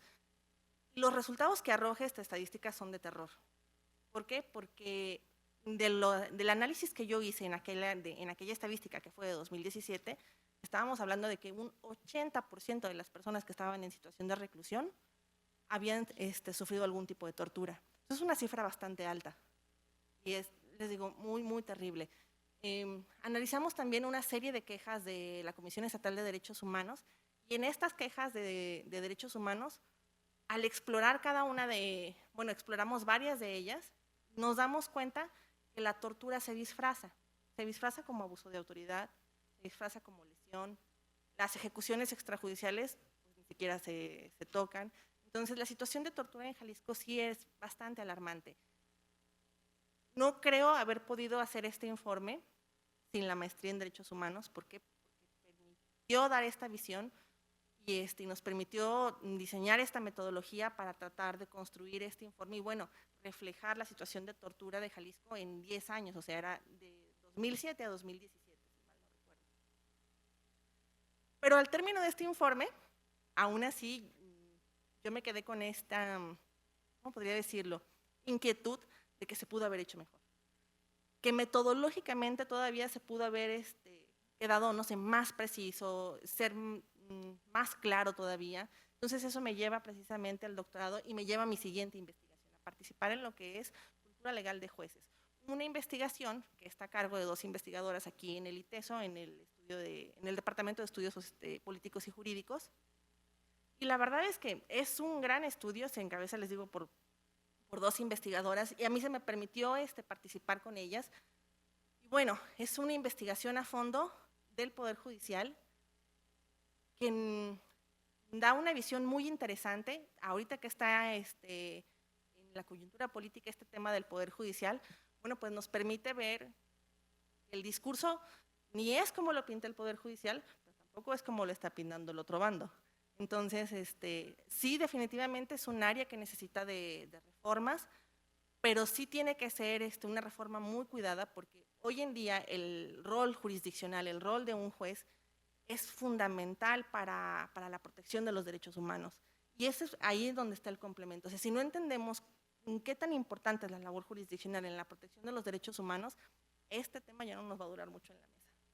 Entonces, algo ahí que traigo todavía, estoy por concluir ya mi tesis y pues digo, son grandes aportes que me ha dado la maestra. Muchísimas gracias, Carla, y sobre todo pues que nos haces este énfasis también, es decir, no se trata solo de saber el qué, sino también el cómo, que eso también creo que es muy importante, porque sin el cómo pues nos quedamos en pleno discurso. Muchísimas gracias. Bueno, pues Jorge, algo ya nos adelantaste en tus otras participaciones, pero pues si quisieras precisar, sobre todo para ti, ¿cómo te ha influido el enfoque jesuita de la formación que recibiste, tanto en el tema de derechos humanos como en lo de paz? Bueno, como ya mencionaba, primero era este concepto del magis de Ignaciano, de buscar el bien mayor para el mayor número de las personas. Creo que es esencial en la maestría, porque pues, se enfoca en eso, el cuidado de los derechos humanos es el cuidado de los derechos de todos y todas. Y cuidar estos derechos beneficia a la sociedad en su conjunto. Solo así podemos seguir avanzando con mayor paso firme. También el enfoque que tienen trabajar sobre todo con los más desfavorecidos, con las comunidades marginadas, que son a las que más mal les va, porque no tienen a veces ni los conocimientos ni las personas que las defiendan y están en lugares aislados que cuando violan sus derechos los matan, nadie ni siquiera lo sabe. Entonces ese enfoque que tienen los jesuitas de ir hacia esas comunidades, a esas personas para apoyarlas, también es muy importante, que pues tenemos que estar presentes en todos lados para apoyar a las personas. Y como decía, apoyar los derechos de todos y de todas. O sea, no solo unos derechos ni de ciertos grupos, sino de todos. Irnos por, como decía Carlos Castañeda, por el pastel completo, ¿no? Porque si estamos cojeando en algún derecho, pues estamos cojeando. La mesa siempre estará moviéndose. También la parte que mencionaba Judy de analizar, que los jesuitas también lo manejan como discernir, es no tomar decisiones sin haber analizado bien el problema, la cuestión, la situación, haberse informado, haberlo platicado tanto con los involucrados como con personas ajenas para tomar la mejor decisión para beneficiar al mayor número de personas. Creo que esa parte del discernimiento que de entrada me costó de entender bien el concepto, después te das cuenta que sí te va llevando a tomar buenas decisiones. A veces es lento, pero te lleva por buen camino. También la parte de la reconciliación, que busca mucho la formación y la reconciliación, más que el enfrentamiento. O sea, no hay que buscar o no hay que tratar de solucionar un conflicto por solucionarlo y dejar muertos y heridos en el camino. Hay que buscar dialogar, entender, reconciliar. Pues es muy difícil en casos de asesinatos, desaparecidos, pero es una vía que plantean mucho los jesuitas para tratar de lograr la armonía. Y un concepto que se maneja mucho más de forma soslayada es esta parte de la esperanza. Mucho de los discursos, sobre todo de más modernos de los jesuitas, hablan mucho de trabajar por la esperanza. Y creo que eso es una muy buena guía para todos los que estudian y ejercen las cuestiones de derechos humanos, porque si no hay esperanza, pues la verdad mejor nos sentamos y a leer, yo no digo el periódico porque ya no se lee, a ver la tele, a ver la película, porque el panorama, como mencionaba antes o mencionaban mis compañeros, es difícil, pero cuando tienes esperanza siempre puedes salir y seguir avanzando, aunque sea poquito, pero vas siempre con la expectativa de que se pueden cambiar las cosas, que pueden mejorar, y para eso estamos. Muchísimas gracias, Jorge. Y sí, pues creo que eso que planteas es muy relevante, es decir, es muy difícil definir exactamente en qué consiste la dignidad humana, pero lo que sí podemos hacer es descubrir cuáles son las situaciones indignas de un ser humano, y ahí desde esa indignidad podemos empezar, y eso es lo que realmente hacemos, construimos eso que queremos decir, esto que no se vale que ocurra. Desde ahí podemos entonces construir el cómo sí deben de ser las cosas, y creo que eso también es algo a lo que desde la perspectiva jesuita siempre nos invita a ir allá donde está la frontera, ahí donde están aquellos que están pasándolo de la peor manera posible, porque son ellos los que nos recuerdan cómo no deben de ser las cosas. Muchísimas gracias.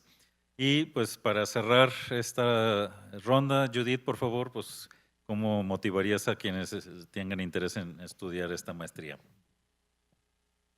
Gracias. Me da mucha alegría cerrar mi participación con esta pregunta, particularmente porque se suma alumnado de licenciatura y además por ahí unas alumnas y también personas que admiro mucho y que están actualmente estudiando la maestría también.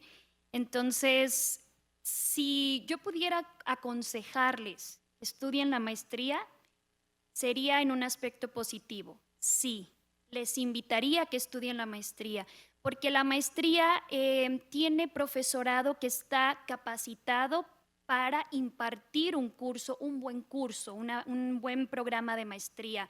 Aprenderán ustedes los conceptos básicos, medulares de los derechos humanos, entenderán procesos jurisdiccionales y no jurisdiccionales de protección a los derechos humanos, sistema universal de derechos humanos, sistema interamericano, otros sistemas como el europeo, el africano, comprenderán la aplicación de la jurisprudencia y su analogía en otro tipo de casos, cómo aplicarla, la reparación del daño en sus diferentes dimensiones. Comprenderán y asumirán que el conflicto es inherente a las personas y por tanto hay que buscar cómo transformarlo para también transformar realidades.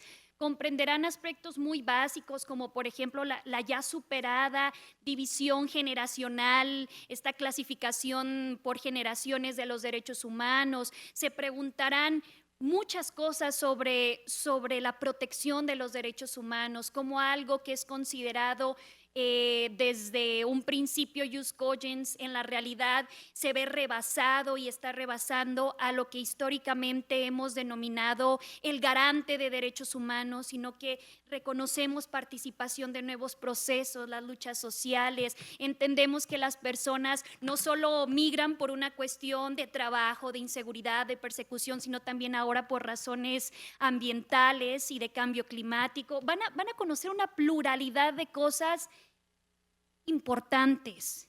¿Van a desarrollar un pensamiento crítico importante para su formación? Sí. Pero lo que yo les diría es, no estudien la maestría si no están dispuestas y dispuestos a crear. Además de aprender, si van a estudiar la maestría o si van a aconsejar que alguien estudie este programa, por favor, inviten a esa persona a poder debatir, cuestionarse, crear, porque allá afuera, y no quiero sonar romántica o que esté como romantizando esto, pero de verdad, allá afuera hay una realidad incongruente, convulsa, pero esa realidad, aún inconclusa, necesita de personas como ustedes y dispuestas a cambiarlo. Muchas gracias. Muchísimas gracias, Judith. Pues sí, creo que esto último que me parece muy bien para cerrar. Pues sí, pues no es otra vez, es la realidad la que nos está demandando que exista este programa. No lo hicimos nomás para completar el alumnado, sino porque ahí está una realidad que nos está demandando construir paz y tratar de reconstruir también, de devolverle la dignidad a las personas, esa dignidad que les ha sido robada, y pues que ahí está pues demandándonos intervenir. Pero pues necesitamos intervenir de la mejor manera posible, precisamente para que las cosas se vayan corrigiendo y no nos arriesguemos a empeorar las cosas. Así es que necesitamos también esa formación. Y bueno, pues muchísimas gracias. Pues tenemos algunos minutos y una, dos personas, tres personas del público quisieran formular alguna pregunta. Adelante, Giovanna.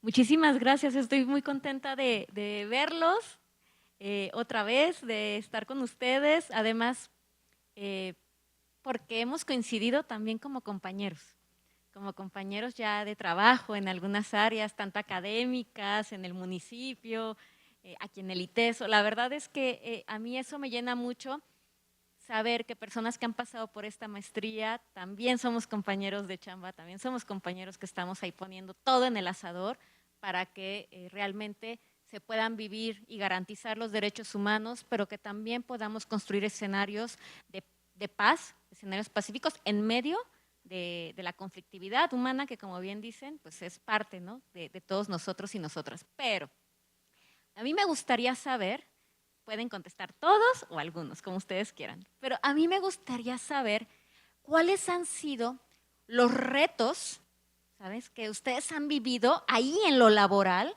donde dicen, ¿sabes?, que se te sale o la lagrimilla o la gota de sudor, dices, para poder realmente luchar por esa garantía de los derechos humanos y de la construcción de paz. Esos momentos en los que igual dicen, ándale, yo no esperaba que igual hasta podías tener algún riesgo o vivir alguna situación así, que nos lo pudieran compartir, pero al mismo tiempo, ¿qué les ha mantenido para que aún viviendo eso, sigan estando ahí, al pie, trabajando por los derechos humanos y por la paz? Y hay otra preguntita muy rápida que quiero, porque sé que vino un grupo que está trabajando todo lo que es negociación y cabildeo, no me equivoco, ¿verdad? Y yo creo que quizás una cosa a veces muy difícil en lo público es cuando tenemos que negociar, cuando tenemos que hablar con otros actores y en medio se están jugando los derechos humanos, la dignidad de las personas está ahí. Dices que esto no puede ser negociable. ¿Cómo le hacen? ¿Cómo le hacen en la cotidianidad, en el trabajo, cuando tenemos eso en medio y tenemos que negociar, tenemos que cabildear, tenemos que hacer otras cosas? Gracias. ¿Se anima?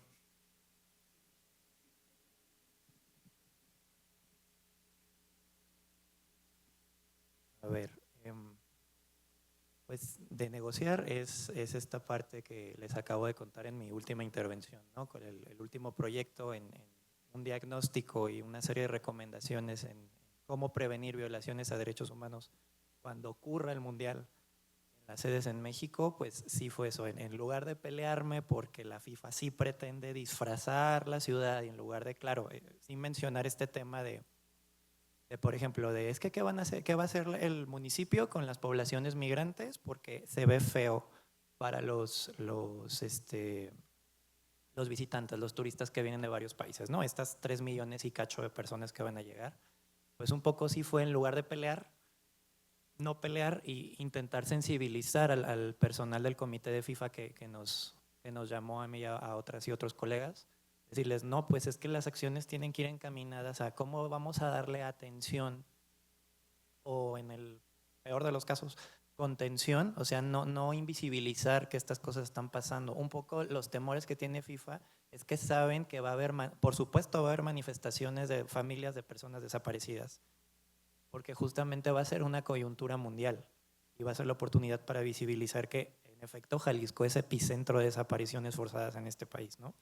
Entonces ahí, en lugar de pelear, pues sí, un poco la negociación, por llamarlo de alguna manera, fue como, bueno, hay que hacerles entender a estas personas que lo que van a invertir, que va a ser una millonada en hacer que la ciudad sea hospitalaria, en sus términos, pues tienen que considerar una serie de cosas que van a pasar. Va a haber manifestaciones, pero pues tienen que entender que va a haber manifestaciones, las tiene que haber, ¿no?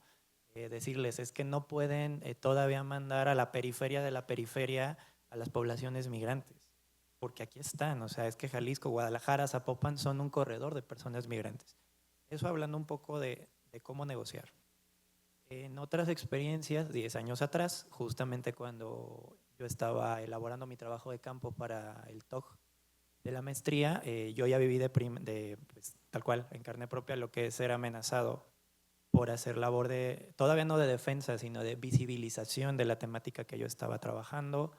Recientemente, en junio pasado, volví a pasar por una situación de acoso y amenaza, y entonces ya es aprender a cuáles son los mecanismos para denunciar, para defenderte. El protocolo de protección a periodistas y defensores de derechos humanos no fue algo que yo recuerde, sí lo fue mencionado en la maestría, no fue algo en lo que profundizáramos, al menos yo no.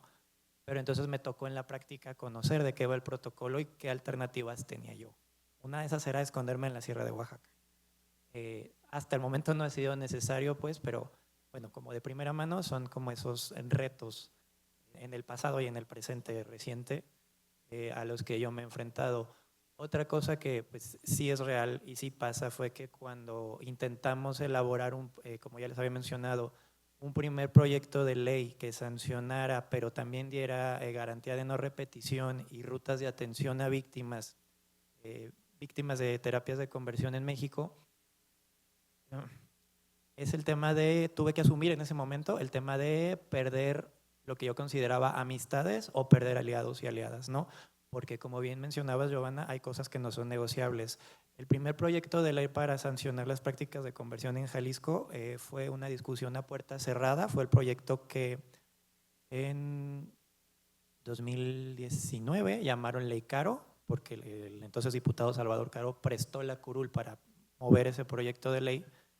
En la discusión dentro del Congreso había personas que se dicen activistas de antaño y estaban dispuestas a negociar con gente del Partido Acción Nacional para que el proyecto se modificara a favor de grupos antiderechos. Ahí sí tocó, o sea, sí fue un tema de que había activistas de diferentes causas, académicos, y sí hubo un parteaguas en ese momento, hubo un rompimiento, y hay que asumir que eso va a pasar, porque había un lado de la mesa donde decíamos, pues es que tú no puedes estar negociando que le arruinen la vida a niños y niñas de la diversidad, empezando por ahí. Tú no puedes estar negociando o querer negociar con grupos antiderechos que, bueno, entonces como la víctima va a ser menor de edad, los papás tienen la potestad del menor y entonces si los papás deciden que una niña, un adolescente pase por una violación correctiva para quitarle lo lesbiana o un menor de edad pase por choques eléctricos, privación del sueño para convertirlo en heterosexual, no puedes negociar eso. Entonces ahí sí, así como en 10 años ha llegado gente que ha sumado, o yo me he sumado a otros colegas de distintas causas o mis causas, ha tocado también asumir que hay pérdidas y en las pérdidas pues van lo que tú consideras aliados o amigos o colegas. Sí, bueno, qué pregunta tan más valiosa, más comprometedora, porque sí, los retos son mayúsculos. Voy a enfatizar uno de los retos que particularmente a mí me costó mucho más trabajo asumir y tratar de transformar, que es la incongruencia entre el aspecto normativo y el deber ser versus la realidad latente. Y me explico. El artículo primero constitucional, a partir de una reforma, una emblemática reforma a 11 artículos de la Constitución, establece el artículo primero constitucional en el párrafo tercero que todas las autoridades en el ámbito de sus competencias tienen la obligación de promover, respetar, proteger y garantizar los derechos humanos de conformidad a los principios de universalidad, interdependencia, indivisibilidad y progresividad. Y en consecuencia tienen el deber de investigar, de sancionar, de prevenir, de investigar, de sancionar y de reparar violaciones a derechos humanos, etc. Un artículo que es precioso porque también de él se desprenden una serie de principios en estos 5 párrafos que componen el artículo primero constitucional, particularmente referí el párrafo tercero, pero una se enfrenta a que esa belleza normativa, poética que dices, caramba, qué bello es esto, pues la realidad es distinta. ¿Sí? Voy a ejemplificar un poco. Los derechos humanos ponen en el centro, o actualmente en el discurso, ponen en el centro a las víctimas. Y me atrevo a decir en el discurso porque todavía no existen mecanismos efectivos de garantía donde además de dignificar a las víctimas directas, indirectas, hacen que transicionen en un trayecto muy complicado, por ejemplo, en la reparación del daño. Y los retos que como funcionaria pública y además apasionada de los derechos humanos me he enfrentado es justamente esa incongruencia, a comunicarle a tu equipo de trabajo que te acompaña, que te respalda, cómo no vamos a poder reparar esto, cómo no vamos a poder activar ciertos mecanismos. Primero, pueden haber diferentes escenarios. O no hay voluntad política o no existe el mecanismo para garantizar la reparación integral del daño. Entonces, particularmente en mi corto trayecto profesional, ese ha sido el verdadero reto, enfrentarme a incongruencias y dar la cara por esas incongruencias. Es decir, asumir que es complicado, pero que aún así no queremos soltar la lucha, porque eso responde en parte al otro cuestionamiento que hacía la doctora Giovanna sobre, pues, ¿por qué siguen ahí? Bueno, porque si nosotras que nos estamos preparando, que estamos negociando, que estamos intentando preparar un escenario un poco más afable, estamos convencidas de ello, ¿cómo vamos a cederlo a quienes de plano no lo conocen, no lo estudian, no lo analizan y no creen en eso? Y yo pienso que eso es lo que nos mantiene ahí. Confiar que estamos creando cimientos, que estamos tratando de ser un parteaguas para lo que paulatinamente, a como se ven las cosas, pues en algún momento va a ser una realidad. Porque justamente eso que se ve muy lejano es lo que nos mantiene con vida. Tengo por aquí algunas alumnas que de hecho nos están haciendo, están haciendo dentro de un proyecto de aplicación profesional una evaluación sobre, por ejemplo, qué fue para la Dirección de Derechos Humanos de Guadalajara un trienio donde pues una dirección de reciente creación, porque se crea después de pandemia y empieza a operar después, pero ese aspecto crítico es el que le hace falta al funcionariado, criticarse, asumirse y tratar. Y digo tratar porque de verdad si quisiéramos cambiarlo, créanos que por quienes estamos ahí ya lo hubiéramos hecho, pero esto es el arte de la negociación, es el arte de la sensibilización, de recordarles a las autoridades cuál es su verdadero rol, más allá de una visión netamente política, que claro, sí converge y sí es parte de, pero creo que esto que les platico resume a grandes rasgos ciertos escenarios, ciertas complicaciones para poder respetar, promover y garantizar los derechos humanos. Pues les agradezco muchísimo, agradezco también la pregunta, Giovanna, las preguntas, y pues vamos a ir cerrando. Yo solamente pues quiero pues destacar pues que les agradezco por un lado pues sus testimonios, que se hayan dado la oportunidad de venirnos a compartir pues todo esto y pues también a devolvernos también la esperanza, porque como docentes también para seguir cultivando esto, porque siempre les digo, aquí en este país las dos profesiones que más esperanza requieren son la de campesino y la de docente. Pero los campesinos en ese mismo año se enteran si su trabajo sirvió de algo. Los docentes no sabemos cuándo vamos a ver si hubo fruto o no con nuestro esfuerzo. Así es que por lo menos aquí nos están permitiendo ver algo del fruto de nuestro esfuerzo y por eso también a nombre de la maestría pues se los agradezco muchísimo. Les pido un aplauso, por favor.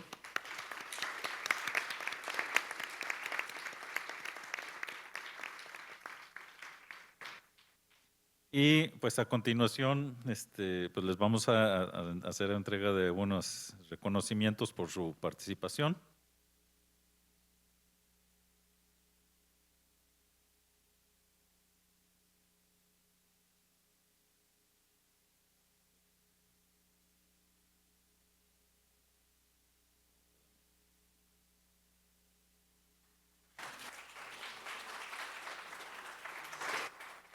Y pues también un pequeño obsequio para que no se olviden de su alma mater.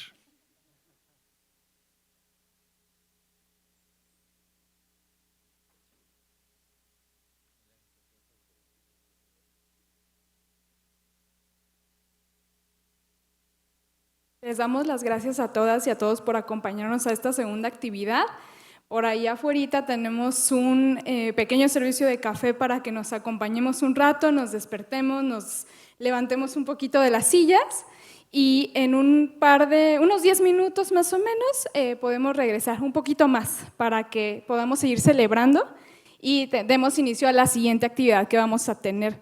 Muchísimas gracias y gracias, colegas, por sus saberes.